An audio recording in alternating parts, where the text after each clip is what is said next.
क्या भारत के लोकतंत्र के सबसे बड़े ताकतवर संवैधानिक संस्थान चुनाव आयोग पर अब संसद में सवाल उठेंगे? क्या पहली बार किसी मुख्य चुनाव आयुक्त के खिलाफ महाभियोग की औपचारिक पहल होगी? और अगर ऐसा होता है तो सबसे बड़ा सवाल ये नहीं है कि प्रस्ताव पास होगा या नहीं, सबसे बड़ा सवाल है क्या कांग्रेस ममता बनर्जी का साथ देगी, और अगर देगी तो बंगाल में उसका क्या मिलेगा? महाभियोग या फिर महज दबाव? चुनाव आयोग बना ममता और कांग्रेस की सबसे बड़ी द्विधा, इसी विषय पर आज हम इस वीडियो में बात करेंगे। नमस्कार, आप देख रहे हैं 7 टीवी भारत। मैं हूं आपके साथ सुशील गिरीश और आज की ये रिपोर्ट सिर्फ राजनीति नहीं, ये विश्वास, वोट और विपक्ष की एकजुटता की असली परीक्षा है। एसआईआर क्या है और इतना बड़ा बवाल क्यों? एसआईआर यानी कि स्पेशल इंटेंसिव रिवीजन, सरल शब्दों में कहें तो वोटर लिस्ट की विशेष गहन समीक्षा। लेकिन ममता बनर्जी का आरोप है कि ये सिर्फ रिवीजन नहीं है, वोटर हटाने की सुनियोजित प्रक्रिया है। गरीब, अल्पसंख्यक, प्रवासी मजदूर और हाशिए के समुदाय इसके निशाने पर हैं। ममता बनर्जी का दावा है अगर यही प्रक्रिया जारी रही तो लाखों लोगों का मताधिकार प्रभावित हो सकता है। पश्चिम बंगाल की मुख्यमंत्री ममता बनर्जी ने इस मुद्दे पर 3 मोर्चे खोल दिए हैं। सड़क पर आंदोलन, दिल्ली में डेरा,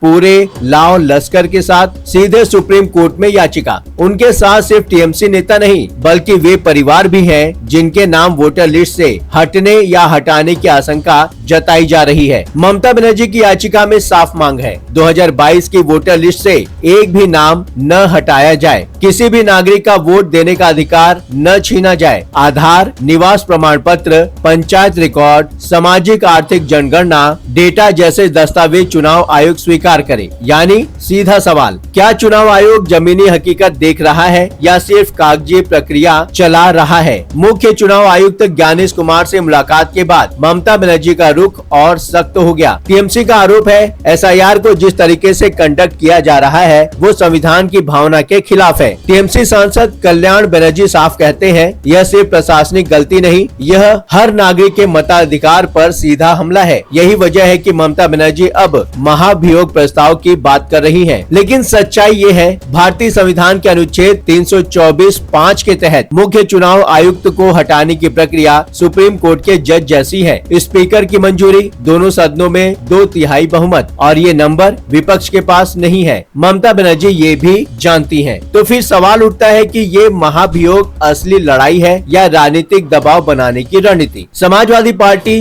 प्रमुख अखिलेश यादव ममता के साथ खुलकर खड़े हैं। उनका बयान सोशल मीडिया पर वायरल है। अगर चुनाव आयोग निष्पक्ष नहीं रह सकता तो उसे अपनी इमारत पर बीजेपी का झंडा लेना चाहिए। अखिलेश ने तो एसआईआर को संगठित अपराध की श्रेणी में रखने की बात तक कह दी है। यहीं से शुरू होती है सबसे बड़ी राजनीति। कांग्रेस पहले से ही वोट चोरी, चुनाव आयोग की निष्पक्षता जैसे मुद्दों पर सवाल उठा रही है। राहुल गांधी ने बिहार में वोटर अधिकार यात्रा निकाली। तेजस्वी यादव, अखिलेश यादव, एमके स्टालिन सब साथ थे, लेकिन एक नाम गायब था, ममता बनर्जी का। अब वही ममता बनर्जी कांग्रेस के बिना शर्त समर्थन चाहती हैं। कांग्रेस के भीतर सवाल उठ रहे हैं। जब बंगाल चुनाव में ममता बनर्जी कांग्रेस के लिए नो एंट्री बोर्ड लगाती है, जब इंडिया ब्लॉक सिर्फ संसद तक सीमित रहता है, जब चुनाव में अकेले लड़ने का ऐलान पहले ही हो चुका है, तो फिर राहुल गांधी क्यों ममता का राजनीतिक हथियार बने? ममता बनर्जी साफ कह चुकी हैं, विधानसभा चुनाव हम अकेले लड़ेंगे। बीजेपी चुनाव आयोग का इस्तेमाल न करे, मैदान में आकर टीएमसी से मुकाबला करे। यानी संसद में साथ, लेकिन बंगाल में नहीं। एक्स पर टीएमसी ने जो पोस्टर जारी किया है उसमें ममता बनर्जी सुप्रीम कोर्ट की सीढ़ियां चढ़ती हुई दिखाई देती हैं। कैप्शन का जो संदेश है वो साफ है, ममता बनर्जी इक्वल टू जनता की वकील, चुनाव आयोग और सत्ता के खिलाफ अकेली योद्धा। आखिरी सवाल, और यही असली कहानी है, क्या इंडिया ब्लॉक सिर्फ मुद्दों पर सीमित रहेगा या 2024 के बाद अब 2026 से 27 की लड़ाइयों में उसकी असली परीक्षा होगी? क्या कांग्रेस ममता का साथ देखकर बंगाल में फिर हाशिए पर जाएगी या दूरी बनाकर विपक्षी एकजुटता को ही कमजोर कर देगी? महाभियोग पास होगा या नहीं ये उतना अहम नहीं है, अहम ये है कि विपक्ष साथ दिखेगा या बिखरा रहेगा। और शायद यही लड़ाई 2026 के बंगाल से पहले दिल्ली में लड़ी जा रही है। हम चाहते हैं आपका हमारा रिश्ता